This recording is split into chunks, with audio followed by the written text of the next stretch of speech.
भाई जनकाल सुनो शर्त है 5-5 रुपया ठीक है समझ नहीं पे ना तुसा है जरा ना 5000 दे 5-5 रुपया शर्त है तुसा है जरा ना रस्सा बजा पे ना ठीक है ना ही रस्से दे उतू ये देखो ये इवें लंघने ठीक है चौखट बा दादा दफा लंघने ठीक है रस्से को तेरा पैर ना लगे कुछ ना लगे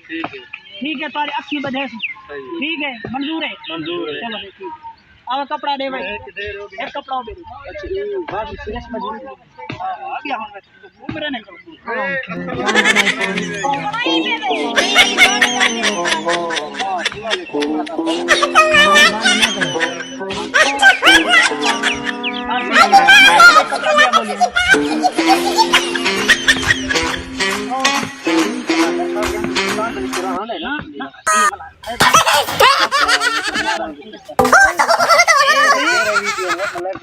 पाँच हजार रुपया शर्त है ओ सही तो इतना खड़े ना हो खड़ो खड़ो सही खड़ो पागल चलो और लंघो तो सा